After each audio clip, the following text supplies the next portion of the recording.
We are live.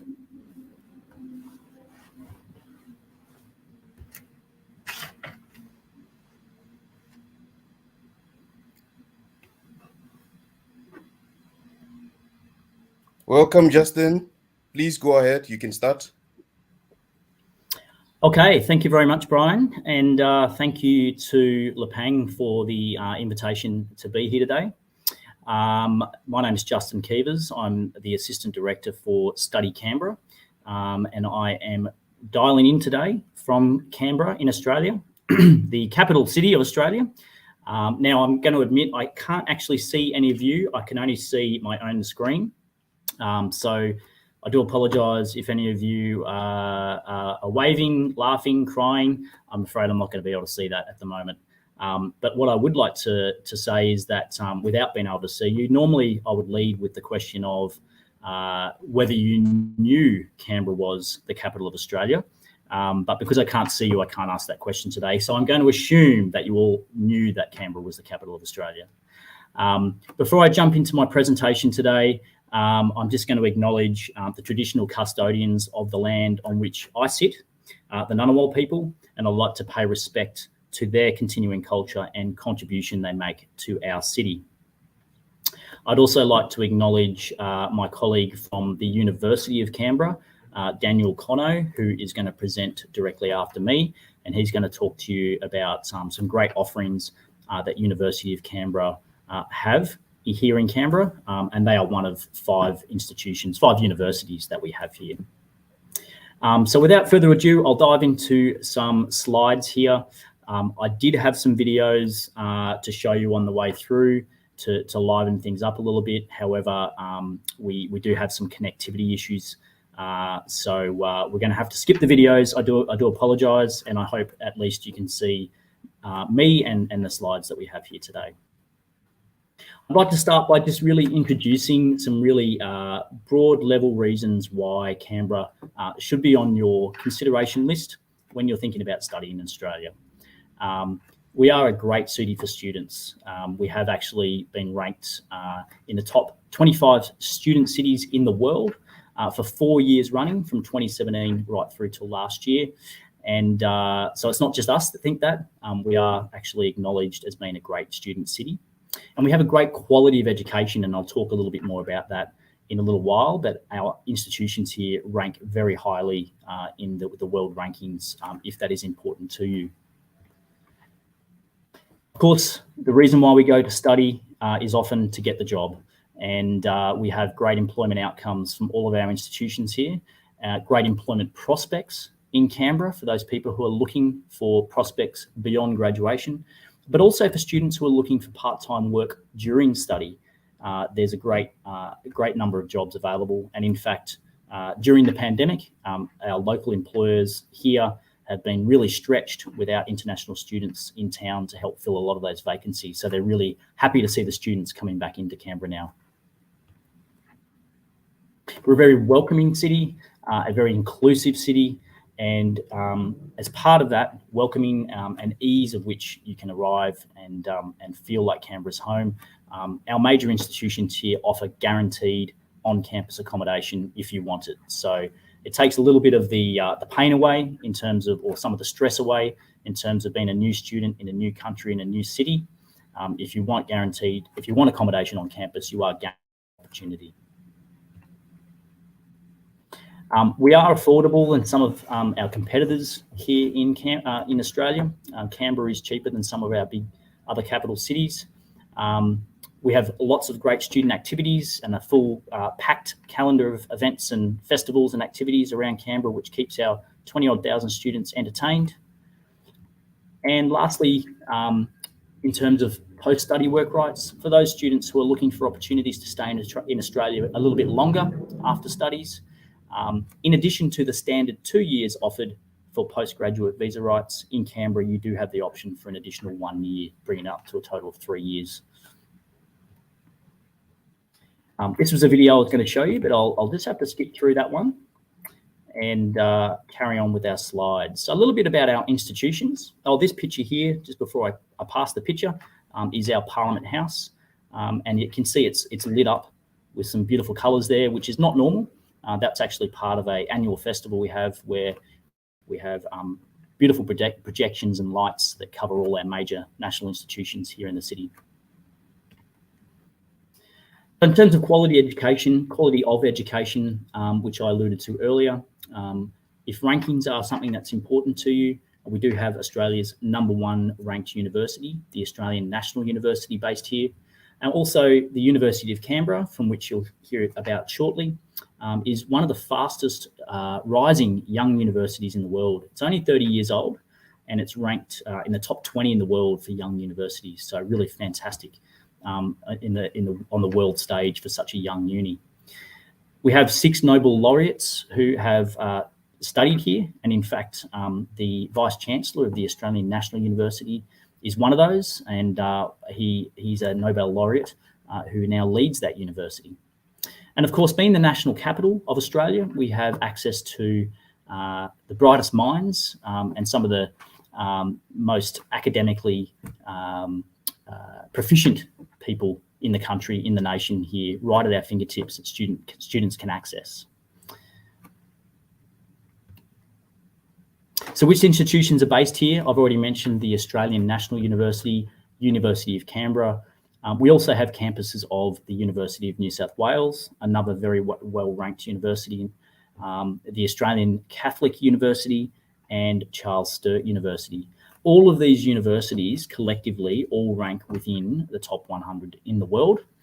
And as an outcome of that, the graduates from each of these institutions are generally doing very well in terms of being able to find employment. That doesn't necessarily always mean employment in Canberra. Obviously, we have students come and study here from around Australia and around the globe. And so if a student is going back to their hometown or their home country, we're including that as well in terms of graduate employment outcomes. And aside from our universities, we have a fantastic TAFE, public TAFE, the Canberra Institute of Technology, who deliver all of our vocational education here in Canberra. They actually are one of our largest institutions based on student numbers alone. So if you're looking to study a certificate or a diploma level course, they have students come in from over 90 countries from around the world each year to study a whole range of programs. And again, the outcomes, the outcomes from an employment perspective are second to none, with employers of graduates saying that they basically they love the graduates and want more of them. I'm not dwelling too long on the study elements of Canberra. I want to focus a little bit more about what it's like to live here as a student. And I'll let Daniel later talk a little bit more about some of the programmatical stuff. This image here with the balloons over our lake is another annual festival, one of many, and it's called the Balloon Spectacular. And we invite different balloonists in from around the world, usually about 30 to 40 balloonists, and they take off right outside Parliament House every day for a week, and they fly all around the city. And as you can see there, they interact with the public flying over the lake and around the city. I mentioned about feeling welcome here, and as I said, we are a very welcoming city, with more than 25% of our population having been born overseas, but also Australians who live here have generally come from somewhere else because we are such a young city, only just a little over 100 years old. Most Australians here, including myself, have come from other cities around Australia. And because of that, when new people arrive, the people who are here already have been through that process, and they know what it's like, and they will make you feel welcome. We normally have close to 20,000 international students study here each year. We're not quite back to those numbers now, post COVID, the last 2 years, but we are expecting to see those numbers return to that level 23, 24 in the coming year or two.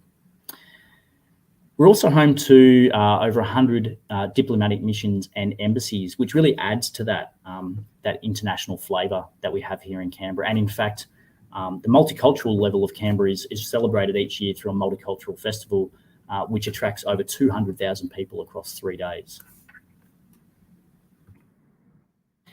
I'm just going to slip this slide because that's another video. I'm sorry, we can't show that one.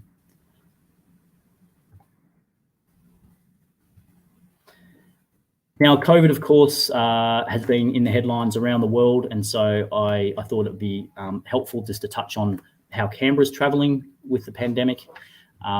Australia is a nation, borders are open, international students have been welcomed back here. They're back on campus around Australia and in Canberra here. Australia, as of a few weeks ago, no longer requires proof of vaccination for entry, so entry to the country is becoming much easier. Canberra itself has one of Australia's, but also one of the world's highest vaccination rates. And we've been really lucky here. We are a smaller population. The government's done a really good job of really balancing the health needs of the community and the economic needs of the community. So I guess it's fair to say Canberra has fared a lot better than some other cities around Australia and around the world, in fact. Right now, much like any other city in the world, we do have active COVID-19 cases. And you can see there, I've put in the latest figures of around 6,000 active cases right now. But the really important number there is that there's only around 100 people in hospital. And of that number, there's actually only around, I believe at last count, 5 or 6 people who actually are in intensive care. So it's a very, very small number of people out of 6,000 active cases. Also, just wanted to touch on some support mechanisms that were put in place in the last couple of years by the government to help students through this time. Some of these mechanisms have now been wound back, but I thought it was really important just to talk about some of them to give you an idea of how our government does treat international students and support international students through times of need. And of course, students, like everyone else, was affected by the pandemic. People couldn't go to work, people couldn't earn a living, they weren't able to study, go on campus. And so the government did things like mandating landlords to not be able to evict students during that period if they couldn't pay their rent. The government went the extra mile to make sure students could get jobs if they didn't have a job or a way of sustaining themselves, but also provided emergency support in terms of actual cash handouts to students who really needed it to be able to pay their rent or buy food. So that's really important.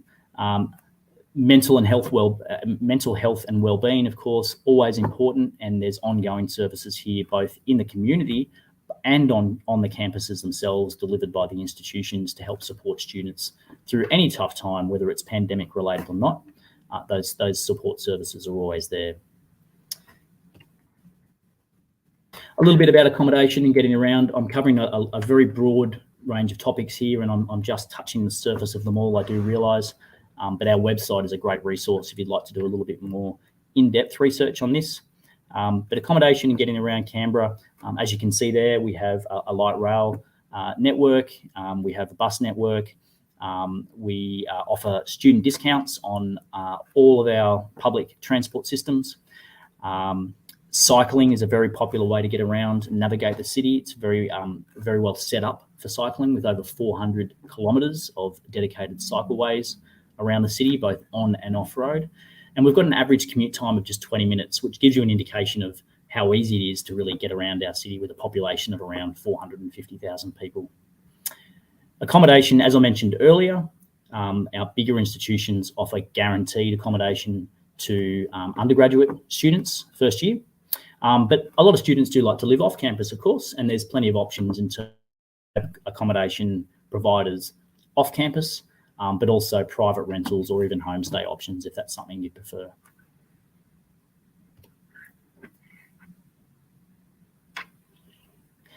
While you're in Australia and while you're in Canberra, we'd hope that you would want to have some fun. And so we like to talk about some of the things there are to do off campus once you've got your studies done, your exams nailed and your assignments finished, of course. But we are noted as being in one of the world's most livable regions, as listed by the OECD back in 2017. We are a very clean, green and efficient city. We are run by 100% renewable energy.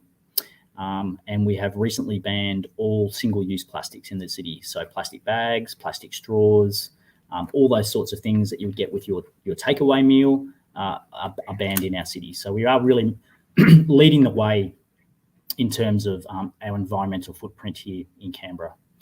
We're a very active population. People love playing their sports and getting outdoors.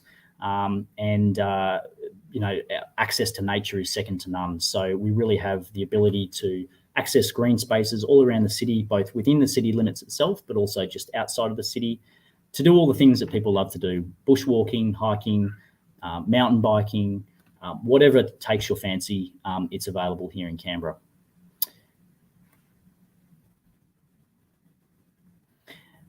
We did have to pause our events and activities, of course, like many cities around the world during the pandemic, but all of our big public events are now coming back. We have a myriad of live performances, sporting competitions, exhibitions at our national institutions, festivals, you name it. It's all back and happening with COVID-safe plans in place, of course. We have free access to our national institutions here. So being Australia's capital, we are home to some of Australia's preeminent institutions, such as the National Gallery of Australia, the National Museum of Australia, the National Portrait Gallery, the list goes on. And they are free for students to access. And also the National Library of Australia, which is a great resource for students.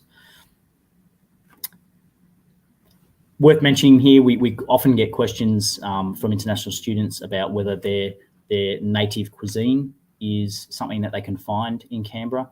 And generally the answer is yes. There's such a myriad of people here from all sorts of different backgrounds that whatever takes your fancy in terms of your favourite food from home, you'll generally be able to find it here as well. It is worth mentioning our climate. I know weather is a bit of a boring topic, but we are not the typical Australian climate. We are much more of a European climate. So we do have nice, warm, lovely, dry summers, but we have distinct 4 seasons. So we have the great colour changes, I guess you'd say, of spring and autumn, and we have milder conditions through those periods. And then we have a pretty cool winter, which is right now. The great thing about winter is that you're only a couple of hours drive from Australia's best ski fields if you'd ever wanted to try snowboarding or skiing. Which is a great segue into this slide, which is the fact that Canberra is really so well placed to be able to access the regional elements of Australia. So 2 hours, as I mentioned, to some of Australia's best ski slopes. But in summer, in the warmer months, when there's no skiing going on, you're only 2 hours drive from some of the most pristine coastline and beaches in Australia on the south coast of New South Wales. If you want to do a day trip to Sydney to see the bright lights and the bridge and Sydney Opera House, literally just 3 hours drive up the road. So you can pop up there for a weekend and then come back here to resume your studies. And employment, as I mentioned earlier, really the key outcome that students are looking for. Canberra has some great credentials when it comes to employment, and the key takeaway points from this slide really are that we have the nation's highest incomes, we have the lowest unemployment rates, and we have a really strong, resilient economy. Do we have opportunities in every single employment sector? No, we don't. Canberra doesn't really do heavy industry, for example. We don't have a port. We're not close to the coast. So if you're looking to get into something to do with shipping, Canberra's probably not going to be the best place for you. But in terms of all the other market segments, there's a lot going on here, and employers are looking to hire. Work while you study, as I mentioned earlier, plenty of opportunities to work in the service industries for students who just want to pick up some part-time work and supplement their income. International students in Australia are generally able to work up to 40 hours per fortnight during semester, and then during the semester breaks, you can actually work unlimited hours. So you can have multiple jobs if you like. In addition to that, the universities are really great in finding internship, work experience opportunities for students, whether it's part of your degree or whether it's something that's actually an add-on to your degree. Volunteering is also something that's really popular here in Canberra in terms of getting some real work experience on the ground and adding to your resume. And great point, that last one to point out would be that international students here, while you're in Australia, have exactly the same work rights as Australians do. So you have the same opportunities and the same safeguards to look after you here while you're working.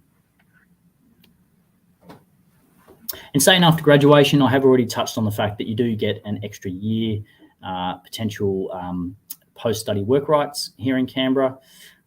That's something that is really important to some people who are looking to stay and work full-time and make a beginning in their industry. And as I said before, employers here are really keen to take on students in the right sectors, and I'll talk about some of the key sectors in a moment. Important to note that PhD graduates do have a streamlined pathway to visas here in Canberra. So if you're looking to go all the way through and study a PhD, that can help you with your long-term plans to stay. And it's also important to know that whilst Canberra is the home of government here in Canberra, and there are a lot of government-related jobs, the majority of our jobs are actually within the private sector, and there's lots of opportunities there. And our key growth industries, which are certainly not, well, key industries is a much longer list than this, but I just wanted to point out some of the cool industries that are really expanding here right now and are on the tip of everyone's tongue. And they're really hot topics around the world, around Australia, but also particularly here in Canberra. Renewable energy, it's a big one here. I mentioned earlier that we are already powered by 100% renewable. And so there's a lot of innovation and a lot of technical work that happens here in Canberra that goes into that sector. And there's actually some programs that are run by the institutions here, degrees and diploma level programs that actually feed straight into that sector, and you can step out right into a job. Innovation and entrepreneurship is huge here. There's massive support for startups. So if you're really looking to do something in that space and you want to start up your own business and you've got a great idea, that sort of thing is really well supported here in Canberra. Space science is another one. You might have noticed a few slides before. There was a picture of a huge dish there. Space is huge in Canberra. In fact, just outside Canberra City here, about 30 minutes drive from where I'm sitting, is a complex which is managed by NASA. And it's a huge expanse of telescopes and large discs that do all things space that I don't understand. But there's obviously a lot of jobs that are happening in that space as well. ICT, information technology, cybersecurity is huge. There's always jobs in that space. One that a lot of people don't know about Canberra is agricultural technology is something that's coming a long way here. Whilst we don't necessarily have farms directly in and around Canberra, we're not actually doing the producing. We're looking at a lot of the technological aspects of farming that are being spread around the world to help people improve their yields from farms, for example, or reduce their environmental footprint, for example. And medicine and allied health is another one, which is a huge sector here in Canberra. A lot of people come and study things like nursing, physiotherapy, doctors, all those allied health professional type services and roles are available here.